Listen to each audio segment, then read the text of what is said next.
Әйтерсез, сез милләт яшәешен яктыртып баручы татарлар тапшыруын карыйсыз. Бүген безнең программада туган тел бөтен Россия осталык дәресләрендә җиңүче укытучы, ижаудан сюжет. Бу шуннан да зур җаваплылык, ни өчен? Чөнки тагын да нәтиҗәлерәк эшләргә кирәк була. Самара өлкәсе Камышлы районын кече Татарстан дип йөртәләр. Монда әрәмәлек була, камышлар була. Шушынардан инде безнең матур Камышлы дигән исем биреләдер авылга дибез. Свердловский өлкәсе Әчет пистәсендә көрәш турниры узды. Безнең Әчет районы көрәш буенча Свердлов өлкәсендә беренче урынны алып тора. Монда инде безнең ел сайын турнирлар үтә. Томскида бердәмлек фестивале узды. Творческий коллектив одного народа исполняет номера других народов. Это приводит к взаимному обмену, обогащению. Тапшыруыбыз ахырында тарихи ватан сәхифәсе. Һөнәри бәйгеләрдә җиңү тагын да күбрәк җаваплылык өсти, Удмуртия Республикасының Кистем авылы мәктәбе мөгаллиме Зөһрә Касимова. Быел ул татар теле укытучыларының туган тел бөтен Россия осталык дәресләре бәйгесендә катнашты. Төбәкләрдән килгән 10 укытучы арасында җиңү дә яулады. Үз хәбәрчеләребез Кистемдә булып, мәктәп тормышы белән танышты һәм Зөһрә Касимова белән аның эш урынында әңгәмә кырды. Уку йылы тәмамланып килә. Тиздән мәктәп коридорлары, класс бүлмәләре тынып калыр. Ә Зөһрә Рәшит кызы Касимова хәтеренә ул мәшәкатьләре генә түгел, уңышлары белән уелыр. Ә уңышларында һичшиксез укучылары өлеше дә бар. Алар белән осталыгын чарлый. Зөһрә югары классларда тәнкыйди фикерләү алымын кулланса, кечкенәләрне уен белән җәлеп итә. Тәҗрибәсе, ихласлыгы үз эшенә бирелгәнлеге белән сакландыра. Туган тел бөтен Россия татар теле укучылары бәйгесендә мастер-классны Казан мәктәбе укучылары белән уздырганда да югалып калмаган. Беренче урын яулаган. Җиңү ул инде шатлык хисен тудыра. Син инде үзеңнең эшчәнлегеңә нәтиҗә ясыйсың, шул нәтиҗә белән уртаклашасың, башка укытучылар белән дә һәм инде шатлык хисе белән туганнар белән, якыннар белән аралашасың, уртаклашасың. Икенче яктан бу шуннан да зур җаваплылык. Ни өчен? Чөнки син дәрестә әйткән фикерләреңне, әйткән алымнарыңны, технологияләреңне күбрәк тә кулланырга тиеш буласың инде, тагын да нәтиҗәлерәк эшләргә кирәк була. Хәзер татар авылында да туган телне укыту җиңелдән түгел. Татар авылында да балалар русча аралашуга күчеп бара. Кыз улларын беренче класска бирүче әти-әниләр татар телен өйрәнү хисабыннан гариза яза. Кистем мәктәбендә дә тулысынча татарча укыткан чорлар булган. Инде авылда катнаш, фәннәр дә рус телендә. Балаларны биредә яратып уланнар диләр. Үзара җирле диалектта сөйләшәләр, ә дәресләрдә әдәби телдә. Сөйләм телен үстергән вакытта да мин һәрвакыт чагыштырып әйтәм, әгәр дә диалект сүзләрен куллансалар, бу диалект аның татар теленнән варианты менә мондай дип аңлатып бирәм. Җирле сөйләмебез бетеп бара. Чөнки ул бүгенге көндә тормышта күбрәк өйдә һәм үзара сөйләшкән вакытта гына кулланыла. Менә аның куллану сферасы очрагы кимеп бара инде бүгенге көндә. Асакларга ничектер кирәк. Зөһрә Казанда мастер-класс барышында да бу проблемага кагылган. Бәйге барышында башка төбәк укытучылары белән аралашып, алар тәҗрибәсе белән танышкан. Шуларга таянып, проект язарга ниятли. Кистемдә укучыларны да фәнни эшләргә җәлеп итәләр. Татар теле олимпиадаларында да актив катнашалар һәм призлы урыннарны яулыйлар. Гөлназ Гафурова быел Ак калфак оешмасы уздырган татар кызы бәйгесендә катнашкан. Бик ямьле дәресләребез үтә. Әдәбият дәресләре дә бик миңа ошый. Менә шулай татар телен без өйрәнәбез һәм татар телебез белән горурланып яшибез. Мәктәптә дәресләрдән тыш чараларның да шактые татар телендә уза. Ел сайын районара илһам бәйгесе уздыралар һәм анда гаилә белән катнашуны максат итеп куйганнар. Әти-әниләрне дә тарталар. Кистемдә сәхнәгә менеп карамаган бала юктыр да.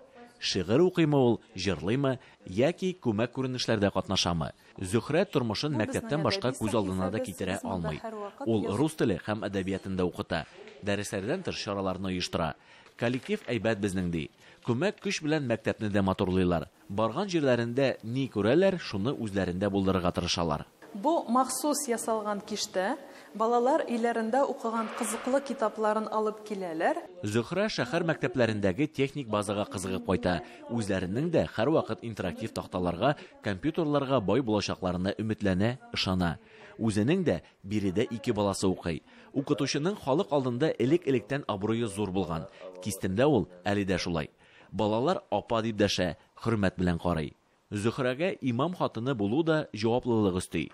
Тормыш иптәше Илмир Касимов Төньяк районнар имам мөхтәсибе. Дин эшләре белән еш кына юлда. Моңа өстәп туган як тарихында өйрәнә. Касимовлар кистемдә уза торган милли чаралар үзәгендә дә. Зөһрә иренең һәр башланачагын хуплап ярдәм итүче. Балалары да куандыра. Хәмидә белән Наилнең спорт ярышларында яулаган медальләрен күптән санамый башлаганнар инде. Кече улы өчен дә Зөһрә тиздән әни генә түгел, укытучы да булачак. Салават та мәктәп яшенә җитеп килә. Удмуртиядән Нәзир Нигъманов, Фәнзилә Салихова, Татарлар.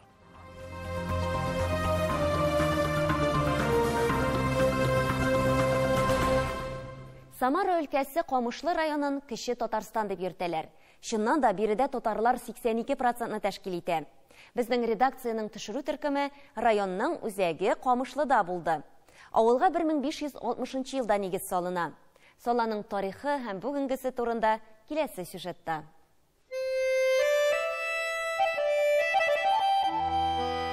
Камышлы авылына 16 гасыр уртасында нигез салынган диләр. Иң беренче бирегә 10 гаилә килеп урнаша. Ул вакытта монда әрәмәлек була, камышлар үсеп утырган. Шуңа күрә дә авылга Камышлы дигән атама бирелгән дип фаразлыйлар. 17 гасырда Салага күпләп Казан татарлары күченеп килә. Халык саны артканнан арта бара. Монда инде тарихлар сүзе буенча Емельян Пугачев та үткән диләр. Чөнки бу булган ул вакытта Бугуруслан уезды. Бик каты сугышлар булган гражданнар сугышында. Шушы безнең таулар арасында көчле атышлар булган дип сөйлиләр. 1926 елга кадәр Камышлы Байтуган төбәгенә кергән. Аннан Камышлы районына әйләнә. 1963 елда аны зурайтып Кләүле районына кушалар. 1991 елда ул вакыттагы президент Борис Ельцин указы буенча Кабат Камышлы районы дип исемлиләр. Авыл җирлегендә 5 мәчет, Камышлының үзендә 3 Аллаһ йорты эшләп тора. Салыну вакытына карап аларны борынгы, уртанчы һәм яңа мәчет дип йөртәләр. Беренче мәчетләрнең иң олы мәчетләрнең берсе бездә. Шушы вакытта беренче мәчет урнашкан. Тарихын төплегенә белеп булмый, чөнки аны кемдер әйтә, ул салынган бу вакытта диләр. 1630 елны. Кемдер әйтә, янгач тагын салынган ул диләр. Камышлы авыл җирлегендә 4900 кеше яши, нигездә татарлар. Алар халыкның 70%-ын тәшкил итә. Калганнар рус, чуаш, мордва милләтеннән. Биредә элек-электән җир эшкәртү белән шөгыльләнгәннәр. Бакчачылык киң таралган, мал асраучылар да бар. 6 җиде фермер, кырлары бик зур. Уңышны яхшы бултыр алдылар. Бар безнең шулай шмакерләребез ит белән заниматься итәләр. Ипи пешерүче дә бар үзебезнеке.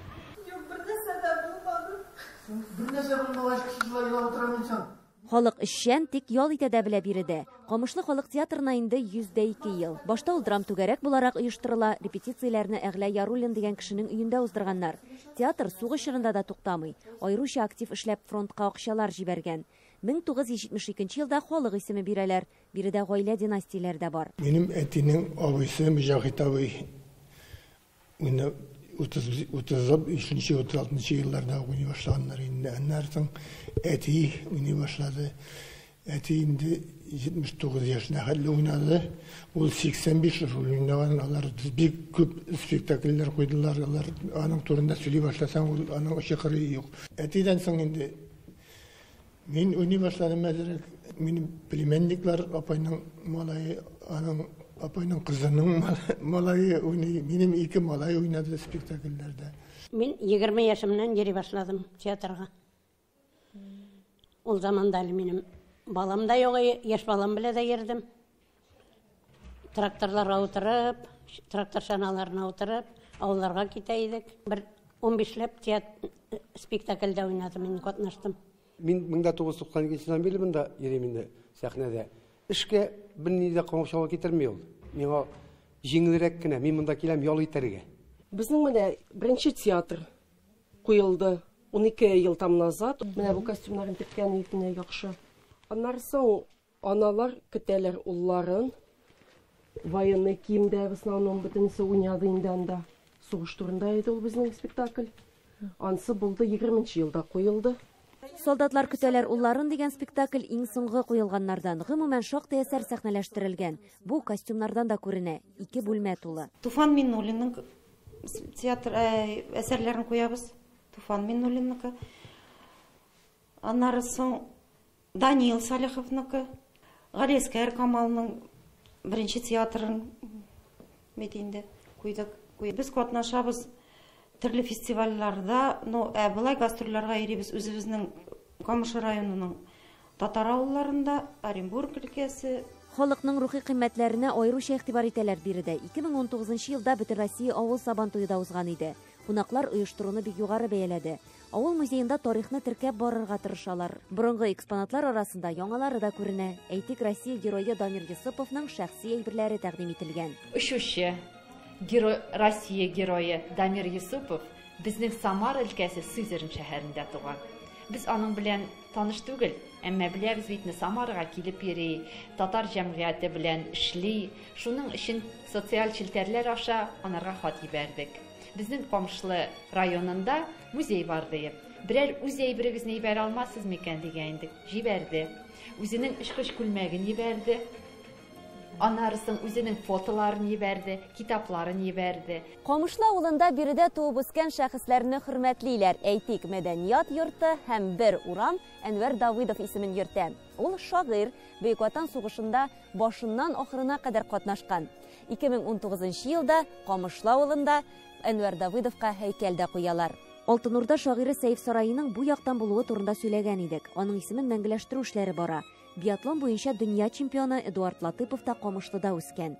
Балалар шуны күреп, сокланып үсә. Сабыйлар, яшьләр күп булганда авылның киләчәге өметле дибез. Камышлыда балалар саны артуын яңа зур мәктәптән дә күреп була. Моннан тыш мәгариф үзәге эшләп тора. Алар анда укыталар инде механизаторлар, поварлар, пчеловодлар, социальный работниклар. Безнең Камышлыда күрше тирәк авылдан балалар күп укый бездә. Камышлы районы эчендә автобусларда йөреп тора. Бу Самарада шундый бердән-бер район. Ел сайын Самара өлкәсендә тормыш шартлары иң яхшы булган районны билгелиләр.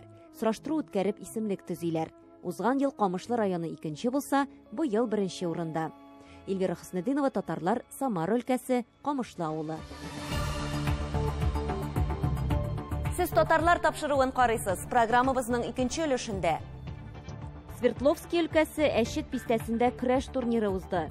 Безнең Әшит районы көрәш буенча Свердлов өлкәсендә 1нче урынны алып тора. Монда инде безнең ел сайын турнирлар үтә. Томскида бердәмлек фестивале узды. Творческий коллектив одного народа исполняет номера других народов. Это приводит к взаимному обмену, обогащению. Тапшыруыбыз ахырында тарихи ватан сәхифәсе. Свердловский өлкәсе Әшит бистәсендә 14нче мәртәбә көрәш турниры узды. Традиция буенча ул Әшит районы Татар Яман-Елга авылында туган Советлар Союзы герое Нәҗип Хәҗипов истәлегенә багышланган. 1945 елда 21 яшьлек егет шактый фашистларны юк итеп, авыр җәрәхәтләр алып, һәлак була. Турнирда катнашучыларның күбесе шундый яшьтә. Алар нинди батырлыкларга әзер соң? Тулырак киләсе сюжетта. Әшит бистәсе Свердловск, Чиләбе өлкәсеннән, Пермь краеннан һәм Башкортстан Республикасыннан бер тигез ераклыкта урнашкан. Әшит елгасы ярлары кырыена беренче килеп төпләнүче халыклар 17нче гасырның урталарында дип исәпләнә. Ул вакытларда алар олы юл узган җиргә килеп урнашканлыктан бистә халкы ямчылык һәм йөк ташу белән шөгыльләнә. Хәзергесе көндә биредә 4,5 мең кеше гомер итә. Бистәнең күпчелек халкын руслар, 13% татар һәм башкортлар, 5% мари халкы тәшкил итә. Географик яктан отышлы җирдә урнашканлыктан, Әшит күп кенә регион-ара проектларны тормышка ашыруда төп үзәк булып тора. Сәүдәдән башлап спорт өлкәсенә кадәр. Аеруча кызыксыну уятканы 2007 елдан башлап Әшит спорт мәктәбендә узучы Билбау буенча көрәш турниры. Безнең Әшит районы көрәш буенча Свердлов өлкәсендә 1нче урынны алып тора. Монда инде безнең ел сайын турнирлар үтә, һәм дә инде шушы турнирларда безнең бу сойлап алу этабы дип әйтсәк тә була. Татарстанда зур турнирларда катнашыр өчен менә мондан инде безнең Свердлов өлкәсенең көрәшчеләрен сайлап алып, Татарстанга алып баралар. Һәм алар яхшы гына урыннар Татарстанда яулыйлар. Әшит бистәсендә Билбау көрәше буенча үзәк барлыкка килү, үз эше белән янып йөрүче, атаклы тренер Сәлимҗан Миңләхмәтов тырышлыгы. Үзе дә Әшит төбәге буенча 6 тапкыр абсолют батыр булып калган көрәшче ул. Үзенең хезмәт дәврендә Урал регионының күп кенә чемпионнарын тәрбияли. Әшиттә уздырылачак турнирны Советлар Союзының герое, тумышы белән Свердловск өлкәсенең Әшит районыннан булган Хажипов Нәҗип исеменә багышлап үткәрү фикере дә аныкы. 50 участник булды. 50-дән 30 олылар, ирләр, яшьләр инде, яшь үсмерләр 20 кеше. Көрәш буенча 14-нче турнир үткәрәбез. Быел ярышларда катнашу өчен спортчылар Пермь крае, Чиләбе һәм Свердловск өлкәләреннән килгәннәр. Үзара бик матур көрәш күрсәттеләр алар.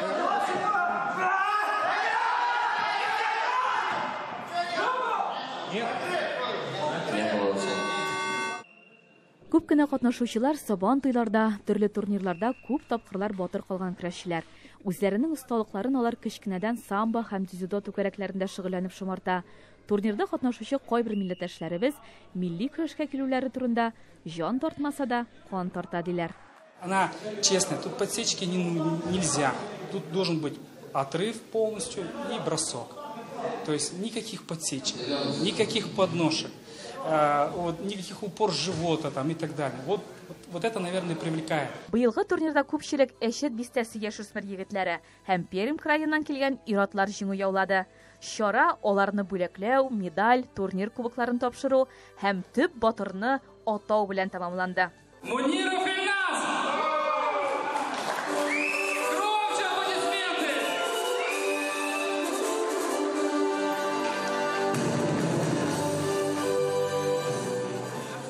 Берничә атнадан соң Әшит бистәсендә үткән турнир көрәшчеләре район, өлкә сабантуй мәйданнарына чыгачак. Көзен Екатеринбургта Урал кубогы турнирын үткәрү планлаштырылган. Оештыручылар бөтен Россия батырлар слеты да үткәрергә җыена. Олья Садыкова, Әлфия Габдушева, Татарлар, Свердловск өлкәсе. Себер мәдәниятында Томский бердәмлеге популяр бренд дәрәҗәсен яулаган фестивальләрнең берсе. Жюри әгъзалары билгеләп үткәнчә, бердәмлектә танылу күп кенә талант ияләренә зур сәхнәгә юллама биргән. Быел оештыручылар өлкәнең мәркәзеннән 10 районнан 300-дән артык гариза алды. Бу сан елдан-ел арта. Фестивальдә 5-тән алып 85 яшькә кадәрге кешеләр катнашты. Алар арасында татар коллективлары да бар. Милләттәшләребез тамашачыны нинди яңа номерлар белән шаккаттырды икән? Томскидан килгән репортажда. Исторически всегда в многокультурности и многонациональности заключалась сила нашего государства. Знакомясь с творчеством многих народов, конкурс делает нас интересными и понятными друг другу, приносит в наши сердца душевное тепло, понимание и согласие. Күп еллар бу фестивальнең исеме Салават күпере иде. Быел җитәкчелек составында җитди үзгәрешләр булу сәбәпле атамасын да яңартырга булганнар оештыручылар. Переформатирование, как наглядный пример, это когда творческий коллектив одного народа исполняет номера других народов. Это приводит к взаимному обмену, обогащению разных культур, разных народов.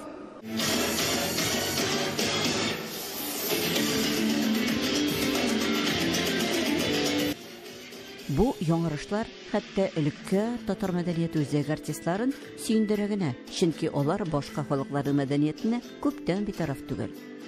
Мы выступаем нынче в таком амплуа новом для себя. Мы танцуем не татарские танцы, которые привык видеть зритель на этом конкурсе от нас, а казахские. 2 новых казахских номера. Беренчесе яз уяну, икенчесе домбыра кие яңгырады.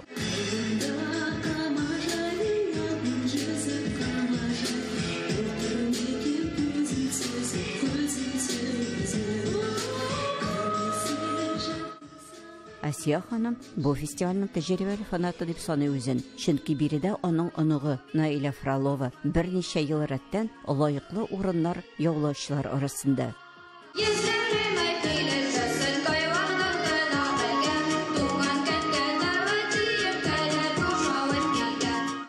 монда күптән йөримен, миңа бик ошый.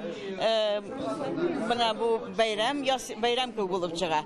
Төрле халык бергә килеп, дус кына йырлыйлар, бийләр, күңелне күтәрәләр. Минем монда йөри оныгым Наилә. Ну, татар мәдәниятенә йөри инде күптән.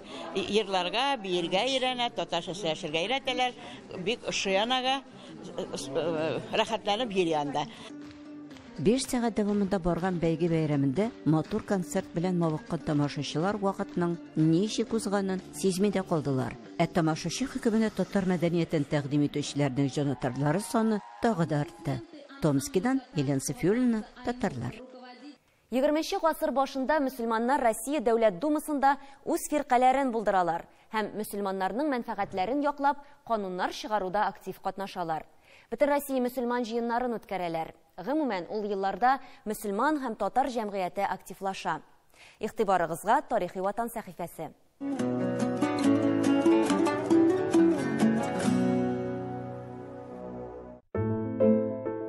Мең 1905 елның 15 августында Түбән Новгород шәһәрендәге ярминка вакытында Густав Струве пароходында яшерен рәвештә бөтен Россия мөселманнарының беренче курылтайы уза. Исмәгыйль Гаспралы рәислегендәге курылтайда 120 кеше катнаша. Көн тәртибендәге мәсьәләләр мөселманнарның мәгарифен һәм мәдәниятен үстерү чараларын билгеләү, Илминский системасына карата уртак мөнәсәбәтләр булдыру, Дәүләт Думасына мөселман депутатларын сайлауны оештыру, мөселманнарның дини, рухи, хукукый, иҗтимагый һәм икътисади ихтыяҗларын бәян итеп, патша исеменә хат юллау һәм башкалар. Курылтайда Россия мөселманнарының Иттифак әл-Муслимин фиркасын төзү турында карар кабул ителә. Гаяз Исхакый оештырылачак Иттифак әл-Муслиминне дә мөселманнарның мәдәни берләшмәсе рәвешендә күз алларга кирәклекне таләп итә. Оешма Россиядәге мөселман халыкларын үз мәгарифен, мәдәниятен һәм милли үзаңын үстерү юлында берләштерергә тиеш дип белдерә.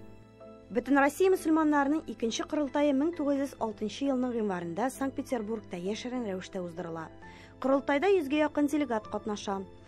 Утырышлар барышында Беренче Дәүләт Думасына сайлауларда бердәм сәяси платформа булдыру, Иттифак әл-Муслимин сәяси партиясе оешуы турында рәсми рәвештә белдерелә. Аның уставы һәм программасы раслана. Россия империясының Дәүләт Думасының беренче чакырылышында 1906 елның 21 июнендә мөселман фракциясе оеша. Аның эченә 25 депутат керә, алар арасында Иттифак хәрәкәте яклы 12 татар зыялысы, алпавытлар һәм дин әһелләре була. Әлеге сәяси берләшмә дини һәм милли принциплар нигезендә формалаша. Русия империясының төрки мөселман халкы вәкилләрен берләштерә. Фракция либераль караш яклы була, аның сәяси платформасы кадетлар карашына якын тора. Беренче Дәүләт Думасында каралган иң мөһим кануннарның берсе ватандашлык тигезлеге турындагы канун проекты була. Төп талабы теге яисә бу дин һәм милләткә карап билгеләнгән шикләүләрне бетерү. Фракция әгъзалары мөселман халкының шикләнгән юридик хукуклары турында чыгыш ясыйлар. Беренче Дума кыска гомерле булу сәбәпле бу канун кабул ителми кала. Мөселман фракциясе рәсми рәвештә билгеләнә алмый кала һәм күпчелек мөселман депутатлар кадетлар фракциясына күчә. Шуңа да карамастан алар күбесенчә җир эше белән шөгыльләнгән татарларга терлекчелек белән шөгыльләнү өчен каралган җирләрне һәм вакыф җирләрен тартып алмау мәсьәләләрен карый.